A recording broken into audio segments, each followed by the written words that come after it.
कैसा बड़ा मैं इंग्लिश प्रैक्टिस सेट आपका मतलब कुछ प्लान किया है नए तरह से, और आपको मैंने खुद ही अपने बेसिस पे आपको क्वेश्चंस कराना है जो एग्जाम के लिए महत्वपूर्ण है। डेफिनेटली उनको करिएगा, प्रैक्टिस करिएगा, अपना स्कोर बताइएगा। बट उससे पहले मुझे ये लगा ये बताना चाहिए जो एस्पिरेंट वाई ग्रुप की प्रिपरेशन कर रहे हैं उनके लिए, ठीक है। तो यहाँ पे मैं आपको कुछ रीजनिंग के टॉपिक्स बताऊंगा जिनको आप जरूर पढ़िए, प्रैक्टिस करिए। देखो जीएस जरूरी नहीं कि आपके पेपर में फंसे आपकी पढ़ी हुई, आप कितना भी पढ़ लो, कहीं से मार लो, कितना भी रट्टा मार लो, ठीक है। जीएस वैसे बहुत इजी आती है एयरफोर्स के पेपर में, आपको बता दें अगर फर्स्ट टाइम जा रहे हो। लेकिन जो रीजनिंग है ना, ये बिल्कुल पक्की है कि आनी है, और आप 15 में से अच्छा अगर प्रैक्टिस अगर आपने की होगी तो 15 में से आप थोड़ा एक ठीक ठाक स्कोर कर सकते हो। आई मीन कि 12-13 तो क्वेश्चन सही कर सकते हो आराम से, और थोड़ा अच्छा प्रैक्टिस किया होगा तो 14-15 भी कर सकते हो, बस अपनी प्रैक्टिस के ऊपर है। ओके चलिए, तो आपको यहाँ पे बताते हैं। तो सबसे पहले आपको कुछ यहाँ पे मैं आपको दिखाता हूँ, ये कुछ है यहाँ पे, ठीक है। जिन जिन टॉपिक से क्वेश्चन आपके पेपर में आएगा वो मैं टॉपिक से आपको बता देता हूँ। देखो अब आपके पेपर में सबसे पहले तो नॉन वर्बल रीजनिंग का कुछ अलग ही खेल होता है। नॉन वर्बल रीजनिंग थोड़ा ज्यादा आती है, ये वर्बल रीजनिंग है, लेकिन नॉन वर्बल रीजनिंग जो होती है वो आपके पेपर में ज्यादा आती है। तो मैं आपको बता देता हूँ, यहाँ पे देखिएगा।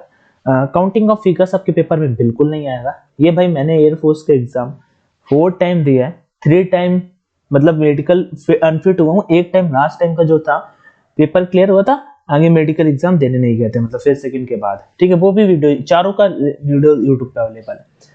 दर्पण ये भी नहीं आपके पेपर में आता, पानी इमेज ये भी आपके पेपर में नहीं आता, कागज को मोड़ना काटना भी आपके पेपर में नहीं आता। कभी कभार की बात नहीं करता हूँ, लेकिन जो आपके पेपर में आता है वो मैं आपको बता रहा हूँ, ठीक है।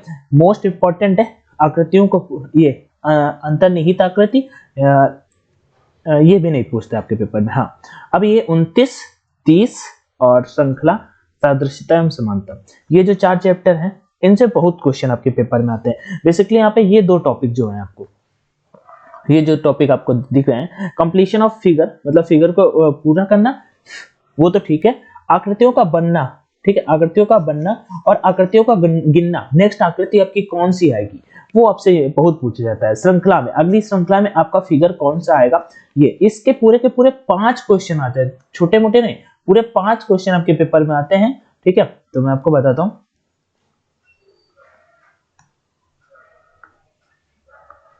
हाँ, तो ये वाले टॉपिक के पूरे कितने क्वेश्चन आते हैं, एक सेकंड वो कुछ करने की कोशिश कर रहा हूं, हो नहीं रहा है। हाँ अब ठीक है, चलो। तो यहाँ पे आपको समझ में आया होगा कि ये जो 2-3 टॉपिक मैंने लगाया ना, आपको इनको पढ़ना है, और इन टॉपिक से भाई साहब 5 क्वेश्चन आएंगे, ये प्रैक्टिस करनी है। करने के लिए सबसे पहले आपको क्या करना है, कुछ ज्यादा एक्स्ट्रा नहीं करना है, आपको हर एक टॉपिक के 50-50 क्वेश्चन लगाने हैं। जैसे मैंने कल टेलीग्राम पे कुछ क्वेश्चन पोस्ट किए, देखो दिखाता हूँ उनको। ये तो अपना चैट ग्रुप है, इधर है, ठीक है। ये तो मैंने इससे पोल कराया, देखो कितना के नेट का स्कोर आया, देखता हूँ, चलो देख लेना आप आके। फिजिक्स, ये देखो कल मैंने 5 क्वेश्चन कराया था, ये 5 क्वेश्चन आपके पेपर में इस तरह से आएंगे। अब आप खुद चेक करना, सेम टू सेम ऐसे आएंगे। आप 5 क्वेश्चन ये कितनी देर में कर पाते हो विदाउट चीटिंग, ठीक है। रिजल्ट आपके सामने यहीं पे नीचे है, देखो ये रिजल्ट है, यहाँ पे आप देख लीजिएगा, मैंने सही का टिक लगा दिया। और भी एक लड़कों का दिखाता हूँ कितने होशियार है अपने ग्रुप पे। ये 3 क्वेश्चन दिए थे, 50% तो पहले क्लियर राइट है, केवल 24% नेट राइट है, ठीक है। बाकी आप खुद ही समझदार है, आगे बढ़ता है।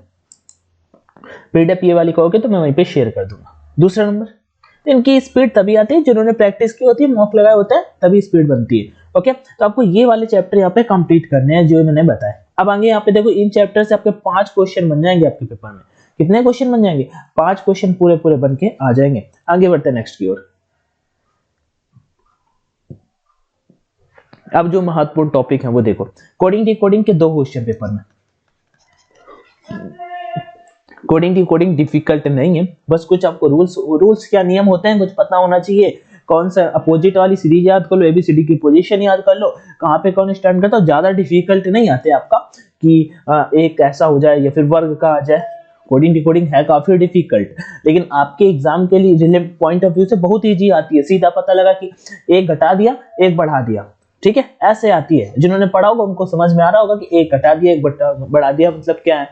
जैसे कि R18 होता है, दूसरे में दे रखा होगा T, ठीक है, यहाँ पे A होगा तो यहाँ पे C होगा। तो ऐसे कोडिंग डिकोडिंग होती है, जिनको नहीं समझ पाया आप समझ गए होगे। तो ऐसा करके 2 नंबर का आपका आता है। वर्ड फॉर्मेशन जरूरी नहीं है, आप नहीं भी करोगे तो भी चल जाएगा। शब्दों का तार्किक क्रम ये कभी नहीं पूछता आपके पेपर में। एनोलॉगी मोस्ट इंपोर्टेंट है, पक्का पूछता है एनोलॉगी का क्वेश्चन, तो जीके से रिलेट करके पूछ लेता है। कभी कभी मैंने नोटिस किया है कि जैसे कि भारत की राजधानी में से दिल्ली दे रखा है तो अफगानिस्तान की पूछ लेगा, ठीक है। और इन दोनों टॉपिक से, ये जो दो टॉपिक्स दे रखे हैं, इनसे क्वेश्चन आपके पेपर में आते हैं, कोडिंग डिकोडिंग और क्लासिफिकेशन और एनोलॉगी थे। इनसे आपके क्वेश्चन लगभग 2 क्वेश्चन यहाँ पे आते हैं, क्योंकि रीजनिंग वाला सेक्शन आपका 15 मार्क्स का आएगा रागा में, ठीक है, 15 मार्क्स का आएगा। आगे बढ़ता है, नंबर सीरीज से एक क्वेश्चन आएगा, इजी आएगा, स्क्वायर क्यूब की सीरीज बननी होगी या फिर कुछ प्लस माइनस होके चल रहा होगा, बस इतना ही होगा, कुछ ज्यादा डिफिकल्ट नहीं होगा।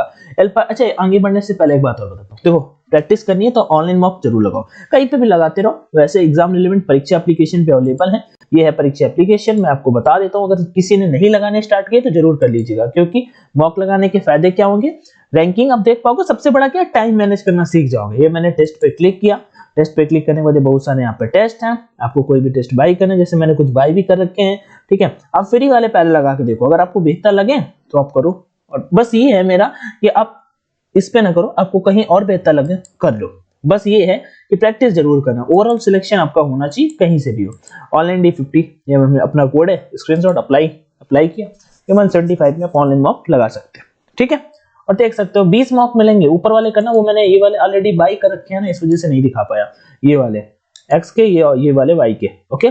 चलो लाइव चल रहा है 13 नंबर का, ओके। तो हम कहाँ पे थे, इधर, हाँ। मैथमेटिकल ऑपरेशन आपके पेपर में 1 नंबर का आता है, ये इजी होता है। आप सभी अगर मैथ्स के एस्पिरेंट है, मैथ्स अगर सॉल्व कर लेते हो तो फिर आपको इसमें कोई दिक्कत नहीं होगी। 1 नंबर का यहाँ से आपका बन के आएगा। और नंबर सीरीज अगर आप कर लेंगे, नंबर सीरीज 1 नंबर का आएगा। ऊपर वाले टॉपिक से यहाँ पे इससे 2 आएंगे क्वेश्चन, और यहाँ से 2 क्वेश्चन, लगभग 2 4 5 6 हो गए। आगे बढ़ते हैं, असमानता से कुछ भी ऐसा आपका नहीं पूछा जाएगा। आयु एज वाले भी क्वेश्चन आपके पेपर में नहीं आते। डायरेक्शन से क्वेश्चन आता है, और उसके बाद मतलब रीजनिंग मॉडरेट आती है, ज्यादा हार्ड नहीं आती। बस क्वेश्चन 5 वो हार्ड आते हैं जो नीचे वाले, वो मतलब जल्दी लड़के नहीं सॉल्व कर पाते, बस थोड़ा सा इन्होंने प्रैक्टिस की थी वो इजीली कर लेते, उनको कोई दिक्कत नहीं होती है, ठीक है। आगे बढ़ता है, कैलेंडर से क्वेश्चन पक्का आता है, एक कैलेंडर से आता है, एक घड़ी से। इन दोनों में कभी कभी एक ही टॉपिक से क्वेश्चन आता है, लेकिन आता जरूर है। एसएससी के अगर आप में से कोई एग्जाम दे रहे होगे, एसएससी के मॉक लगा रहे होगे, जीडी के जैसे लगा रहे हो, उसमें इन टॉपिक से क्वेश्चन नहीं आता, ठीक है। आगे वेन डायग्राम आपको नहीं मिलेगा, पासा भी आपको नहीं मिलेगा, घनघनाम नहीं मिलेगा, ब्लड रिलेशन बिल्कुल पक्का मिलेगा, ब्लड रिलेशन से एक क्वेश्चन नहीं मिलेगा, पक्का मिलेगा। सेलॉज में से कभी कभार देखो, ये जो नीचे के 3 टॉपिक है बिल्कुल नहीं आएंगे, कभी भी नहीं आएंगे, इनसे आज तक क्वेश्चन नहीं है आपके पेपर में। बस ये न्याय एवं निगमन चाहे भले पूछ ले सेलॉज में कि भाई सभी कुत्ते जानवर हैं और कुछ कुत्ते पालतू हैं, ऐसे करके पूछ सकता है ये वाला सेलॉज। इसके भी रूल है, आपने अगर किसी अच्छे टीचर से पढ़ा होगा तो मैं आपको बताता हूँ, 150 वाली टेक्निक आप फॉलो किया करो, ठीक है, तो बहुत बेहतर होता है, बहुत जल्दी इससे आंसर आ जाता है। 150 जिन्होंने पढ़ा होगा उनको समझ में आ गया होगा, ओके। तो आपको फिर से एक बार कुछ टॉपिक्स में बता देता हूँ, सेलॉज नहीं पढ़ा है मत पढ़ो। ब्लड रिलेशन के 50 क्वेश्चन आपको प्रैक्टिस करने हैं, ब्लड रिलेशन के 50 क्वेश्चन कम से कम प्रैक्टिस कर लेने हैं, एक टॉपिक। दूसरा नंबर कैलेंडर और घड़ी दोनों अच्छे टॉपिक है, कैलेंडर और घड़ी दोनों अच्छे टॉपिक है, तो आपको ज्यादा टाइम नहीं देना है, ठीक है। जैसे घड़ी पे एंगल का पूछ लिया जाता है, ठीक है, एंगल का फार्मूला पूछ लिया जाता है, कि जैसे कि मैं आपको बता दूं, किसी को पता हो तो आप बताइएगा। 8:30 पे, ठीक है, कितना एंगल होगा, ऐसे पूछ लिया जाता है। सिंपल सा फार्मूला होता है इसका, जिसे पता हो जरूर बताइएगा मुझे कमेंट में। आगे बढ़ते हैं, यहाँ पे डायरेक्शन से पक्का एक क्वेश्चन आएगा, डायरेक्शन टॉपिक से क्वेश्चन आएगा, ठीक है। डायरेक्शन से ज्यादा नहीं आएंगे, उसके बाद ऊपर चलता है थोड़ा सा, बाकी ये 2-3-5 क्वेश्चन नीचे से 3 यहाँ पे, बाकी से यहाँ से आने वाले हैं। यहाँ से मतलब इस वाले टॉपिक से 2 क्वेश्चन इधर से आएंगे, कोडिंग डिकोडिंग से वर्ड फॉर्मेशन नहीं आने वाला, अरिथमेटिक ये सिमिलरिटी, और उसके बाद नंबर सीरीज और क्लासिफिकेशन ऑफ नंबर, इन तीनों टॉपिक से यहाँ पे 2 से 3 क्वेश्चन देखने को मिलेंगे। 3 2 5 और एक क्वेश्चन यहाँ से, बस 6 हो गए। 6 क्वेश्चन यहाँ से मैंने लिए, 3 क्वेश्चन 20 से लिए, 9 हो गए, और 5 क्वेश्चन लगभग नीचे से, एक क्वेश्चन इधर उधर मान लो, बस इस तरह के आपके 15 क्वेश्चन आएंगे। तो आपको ये जो 28-30 टॉपिक दिख रहे हैं ना रीजनिंग के, ठीक है, 32 टॉपिक दिख रहे हैं ना, पूरे पढ़ने ही नहीं, वो टॉपिक पढ़ो जो पेपर में आएंगे, ओके। बाकी आपका कोई और डाउट आए तो आप कमेंट में आस्क कर लीजिएगा, वो चीजें क्लियर कर दी जाएंगी। बाकी वीडियो देखने के लिए thank you so much. Video पसंद आया तो लाइक जरूर किया करो, नहीं आया हो तो डिसलाइक का भी ऑप्शन होता है। जय Hind and all the best, take care everyone, thank you for watching this video and thank you.